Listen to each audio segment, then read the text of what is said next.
Hi hello ಎಲ್ರಿಗೂ ನಮಸ್ಕಾರ. ಸ್ವರೂ ಮನೆ ಯೂಟ್ಯೂಬ್ ಚಾನಲ್ಗೆ ಸ್ವಾಗತ. ಇವತ್ತಿನ ವಿಡಿಯೋ ಬಂದು ಮಧ್ಯಾಹ್ನದಿಂದ ಶುರು ಮಾಡ್ತಾಯಿದ್ದೀವಿ.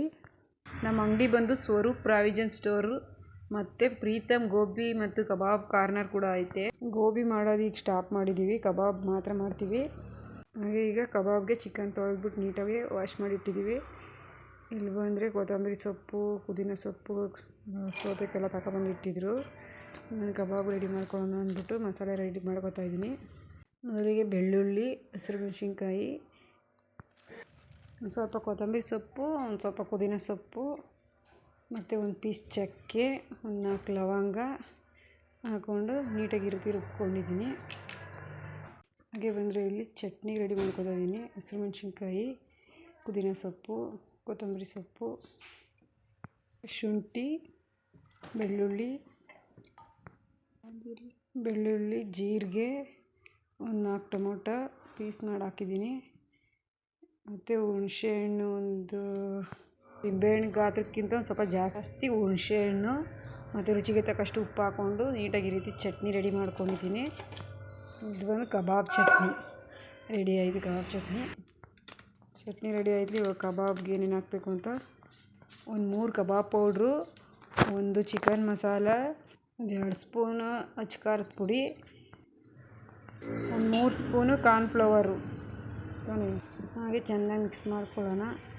ಎಲ್ಲ ಒಂದು ಗಂಟಿಲ್ದಂಗೆ ಮಿಕ್ಸ್ ಮಾಡಿಕೊಂಡು ನಾನು ಫಸ್ಟೇ ರೆಡಿ ಮಾಡಿ ಇಟ್ಕೊಂಡಿರೋವಂಥ ಮಸಾಲೆ ಕೂಡ ಸೇರಿಸ್ತಾ ಇದ್ದೀನಿ. ಮಸಾಲೆ ಹಾಕ್ಕೊಂಡು ಮತ್ತು ಶುಂಠಿ ಬೆಳ್ಳುಳ್ಳಿ ಪೇಸ್ಟ್ ನಾವೇ ರುಬ್ಬಿಟ್ಕೊಂಡಿದ್ದೀವಿ. ಸ್ಪೂನು ಶುಂಠಿ ಬೆಳ್ಳುಳ್ಳಿ ಪೇಸ್ಟು ಹಾಕ್ಕೊಳ್ಳೋಣ. ಶುಂಠಿ ಬೆಳ್ಳುಳ್ಳಿ ಪೇಸ್ಟ್ ಕೂಡ ಹಾಕ್ಕೊಂಡು ಹಾಗೆ ಮೊಟ್ಟೆ ನೋಡ್ಕೊಂಡು ಎಷ್ಟು ಬೇಕು ಅಂತ 1 kgಗೆ 1 ಮೊಟ್ಟೆ, 4 kgಗೆ 4 ಮೊಟ್ಟೆ ಹಾಕ್ತಾಯಿದ್ದೀವಿ ನಾವು. 4 ಮೊಟ್ಟೆ ಹಾಕ್ಕೊಂಡು ನೀಟಾಗಿ ಇದನ್ನ ಗಂಟಿಲ್ದಾಗೆ ನೀಟಾಗಿ ಕಲಿಸ್ಕೋಬೇಕು. ಗಂಟಿಲ್ದಾಗೆ ಈ ಥರ ನೀಟಾಗಿ ಕಲಿಸ್ಕೊಂಡು ನೆಕ್ಸ್ಟ್ ಇದಕ್ಕೆ ಚಿಕನ್ ಸೇರಿಸ್ಕೊಳ್ಳೋಣ. 4 kg ಚಿಕನ್ ಹಾಕ್ಕೊಂಡು ಎಲ್ಲ ನೀಟಾಗಿ ಕಲಿಸ್ಕೋಬೇಕು. ನೀಟಾಗಿ ಕಲಿಸ್ಕೊಂಡು ಒಂದು ಸ್ವಲ್ಪ ಹೊತ್ತು ತುನಿ ಹಾಕಿದ್ರೆ ಚೆನ್ನಾಗಿ ಬರ್ತವೆ. ನೀಟಾಗಿ ಎಲ್ಲ ಚಿಕನ್ಗೂ ಮಸಾಲ ನೀಟಾಗಿ ಹಿಡಿಬೇಕು. ಆ ರೀತಿ ಮಿಕ್ಸ್ ಮಾಡ್ಕೊಳ್ಳೋಣ. ಕರಿಬೇವು ಹಾಕ್ಕೊಂಡು ಒಂದು ಸ್ವಲ್ಪ ಹೊತ್ತು, ಒಂದು ಅರ್ಧ ಗಂಟೆ ಹೀಗೆ ಬಿಟ್ಬಿಟ್ರೆ ಚೆನ್ನಾಗಿ ಉಣಿಬೇಕದು. ಕರಿಬೇವು ಹಾಕ್ಬಿಟ್ಟು ಒಂದು ಅರ್ಧ ಗಂಟೆ ಆಯ್ತಲೇ ಎಣ್ಣೆ ಕಾಯಿಸ್ತಾಯಿದ್ದೀನಿ. ಎಣ್ಣೆಗೆ 1 ಲೀಟ್ರು ಎಣ್ಣೆ ಹಾಕ್ಕೊಂಡಿದ್ದೀನಿ. ಎಣ್ಣೆ ಕಾಯಕ್ಕೆ ಬಿಟ್ಟಿದ್ದೀನಿ. ಒಂದು ಸ್ವಲ್ಪ ಹೊತ್ತು ಕಾಯಬೇಕು.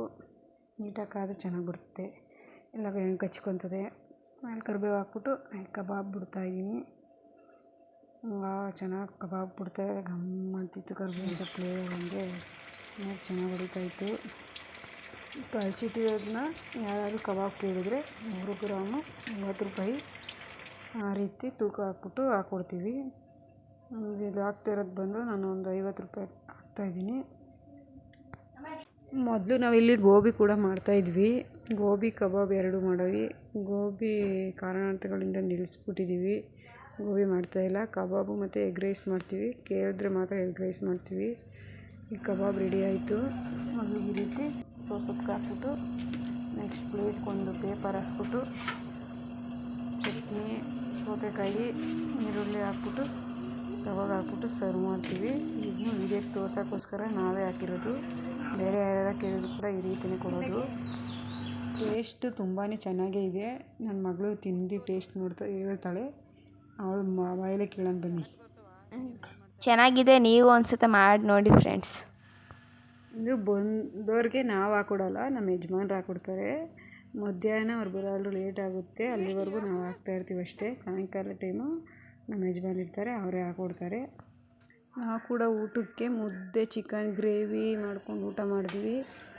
ಎಲ್ರಿಗೂ ಗುಡ್ ನೈಟ್ ಅಂತ ಹೇಳ್ತಾ ಒಳ್ಳೆಯದಾಗಲಿ ಅಂತ ಯಾರೋ ಒಬ್ಬರು ಕಮೆಂಟ್ ಮಾಡಿದರು.